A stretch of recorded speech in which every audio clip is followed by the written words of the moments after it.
Hi, Ginger. This is Jeff Owen with 10th Avenue North. Hi, Jeff. How are you today? Great, thanks. How are you? I'm awake, I think. Good. Where are you? I'm in Michigan, so I'm under Oh, under a little bit of snow. okay. Where are you at in Tennessee? Awesome. Yeah, it's cold. No, Snow, but it's no. really cold. Yeah, it's. I wasn't prepared for the snow. I don't mind the cold, but the snow hit us early, so that means probably a long winter. Yeah. um, so you guys just got off your What You Want tour. You guys were here Uh-huh. in Zeeland, Michigan. So Yeah, how did that go? that was awesome. And Yeah, we were cold. on the road with Hawk Nelson, some favorites of ours. They're pretty cool. Uh, Yeah. yeah, they're awesome. So we had a good time, great tour, Those and guys are fun to be around. Dan, I've probably gotten to know best out of the guys since yeah, Jason left. He's a character. yeah, So totally.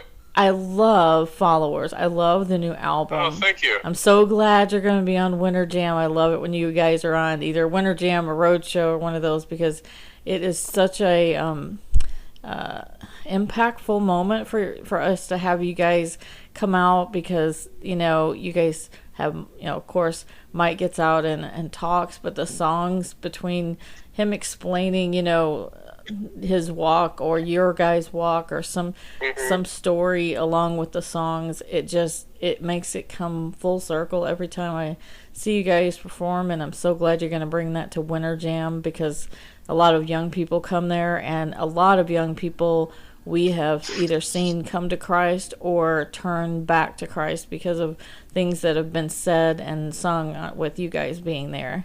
And it's such an honor to have you guys. Yeah, that's awesome. Yeah, it's definitely a powerful evening, and an evening really with a lot of variety. I think is what is important about Winter Jam. When you have that many people, it's good to have a lot of different takes and styles of presenting the gospel, and so yeah, it's surely effective. Yeah, a lot of young people. I have three college kids, and so sometimes like they may not be able to like right now. They may have friends that will come see Thousand Foot Crutch in January, but they may or may not be a fan of one of the other bands. There's a little bit of everything, whether you like worship, straight up worship songs, or you like rock, or you like a little hip hop. We've got Yeah, Andy on the tour, so you got a little. There is always something for everybody, and there's always someone coming to speak. I'm glad that Sadie Robertson is coming. I adore her, and she's so sweet, and I think that she's going to bring a different dynamic. Having a peer talk to peers, I think, is going to have a big impact.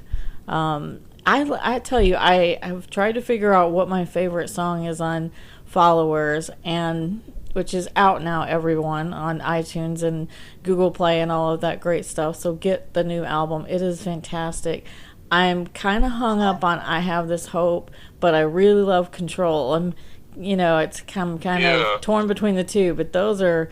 I love the new lyric video for I Have This Hope. That is so amazing.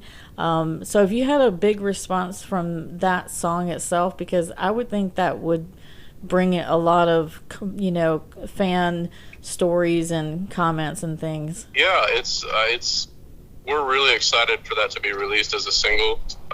In early January, I believe, is when they start adding it. But I mean, it comes from a very personal place, and so I think songs of that nature definitely resonate more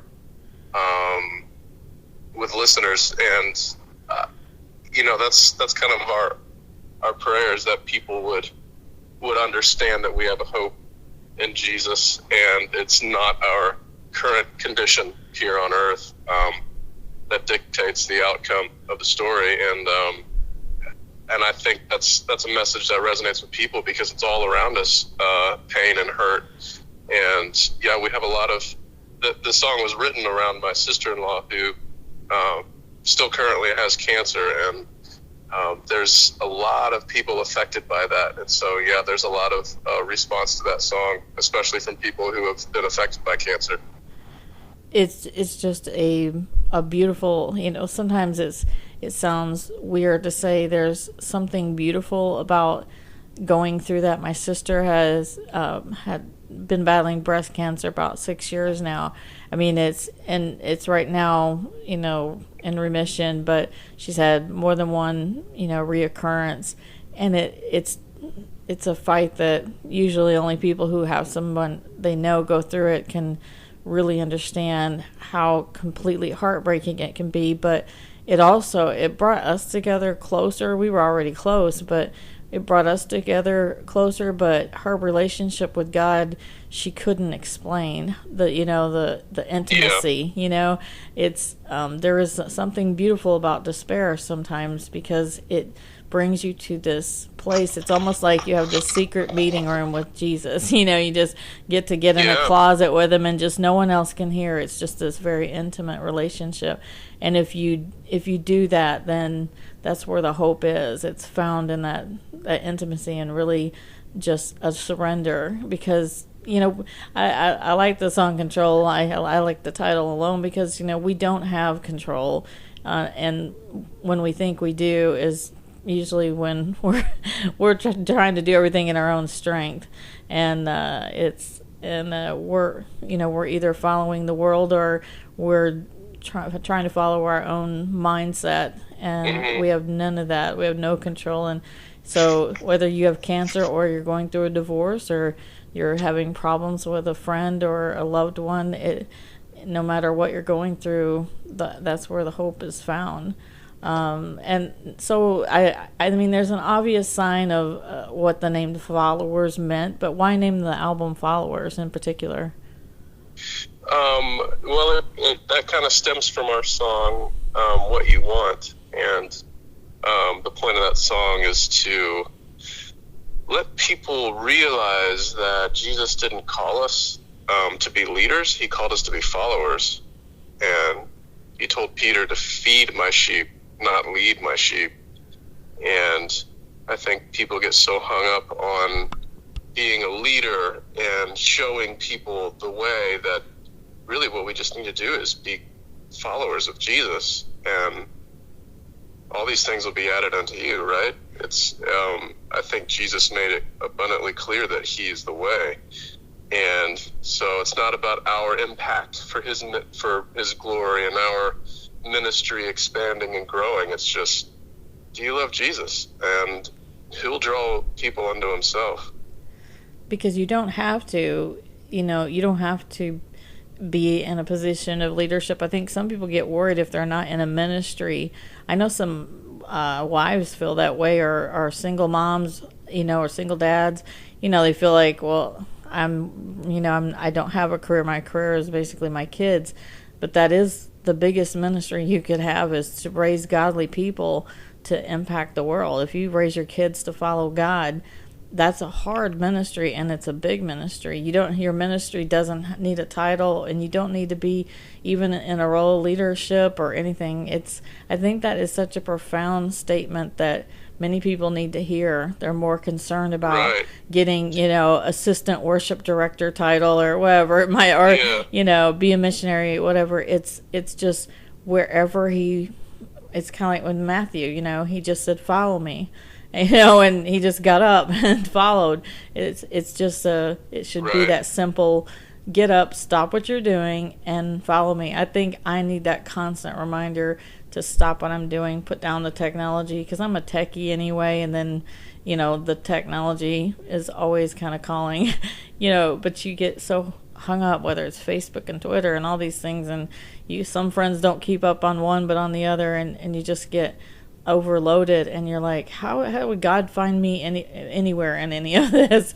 And it's so hard to unplug these days, but we have to, and we have to realize that whatever we're doing, the way we speak, the way we act, and everything that you're doing is based upon it. All you get is follow him, because he has it. When we follow him, people they don't have to hear the word God, Jesus, Holy Spirit, or Bible, anything. If you're living for him and serving others, it will be something where they go, I just want what they have. I don't know what that is. You know, sometimes they don't have to hear any words, and sometimes it's almost better. You know, sometimes saying all the time, making sure you say God and Jesus and salvation and all that. Sometimes it's just serve and love and follow. And I think I'm appreciative of. I already knew the answer to that, but I made you say it. Yeah, just so you know, people can hear that from you guys. It's very amazing. I'm very thankful for your album. It's a great album, and I'm so excited for you guys to be on Winter Jam. You'll be here January 8th in Grand Rapids, and then you will be here in also Auburn Hills on February 11th. So we get 2 chances to see you guys. And are you guys excited about all the different people that are on this tour? Or is there some people that you guys haven't maybe met before? You know, there's actually quite a few people on this tour that we've worked with before and toured with before. You know, we've actually never done a full tour with Britt Nicole, though. So that'll be fun. She usually keeps a great group of guys with her, and I like her music, so that'll be awesome. Yeah, she's very fun to watch and listen to. She's got a pretty cool set too. I was looking at her lighting and production for Winter Jam, some of her still shots, and I was like, wow, just, you know, they always do an incredible video production and or light production. Yeah. But hers was really pretty sick. It was sweet. I liked it. But I'm so glad you guys are going to be on it, because a lot of young people attend, and I love how you guys are able to reach people through your songs and the messages that you give it. And can I just tell you guys, you come across so sincere and authentic. And please keep it up. I love followers. Thank you very much, Ginger. I know you got to go for more interviews, so thank you for taking time to talk to me, Jeff. Yeah, absolutely. And can't wait to see you January 8th and February 11th here in Michigan. See you then, Ginger. All right. Thank you very much. Thanks, Jeff.